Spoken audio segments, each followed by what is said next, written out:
Peoples party का एक और नून लीग के 3 अरकान तहरीके अदम एतमाद में हमारा साथ देंगे बोल के प्रोग्राम नेशनल डिबेट में स्पीकर पंजाब असेंबली सब्तान खान ने बड़ा दावा कर दिया। जमील फारूक से बातचीत करते हुए कहा, सिर्फ 4 ही अरकान हमारे साथ नहीं हैं, मुनहरिफ अरकान की तादाद में इजाफा भी हो सकता है।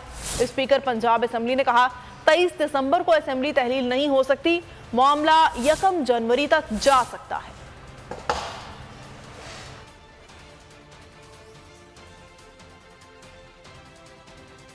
उनके 4-5 लोगों के पास, मैंने तो 1-2 दफा पहले भी कहा है कि बात चल रही है, पहले वो 4-5 लोग इंशाल्लाह अनकरीब वो धमाका हो जाएगा। देखिए 4 इंशाल्लाह कंफर्म है, 4 5वें पे बात हो रही है। आई होप सो, अल्लाह का फजल होगा, इंशाल्लाह 5वां भी आ जाए। 1 पीपल्स पार्टी के होंगे, 3 PMLN के। फ्राइडे पे तो नहीं आ रहे, बिकॉज उसके लिए मिनिमम आपको पहले 7 डेज चाहिए। 31 दिसंबर या मे बी 1 जनवरी या कोई इस तरह का हो। आर्टिकल 130 सब आर्टिकल 7 उसमें बड़ा कैटेगोरिकली लिखा हुआ है कि the governor shall summon a session. वो गवर्नर हाउस को सीज कर देना, वजीर आला हाउस को वो सीज नहीं कर सकते, तो गवर्नर हाउस को बेशक कर दे राणा साहब अगर करना चाहते हैं तो।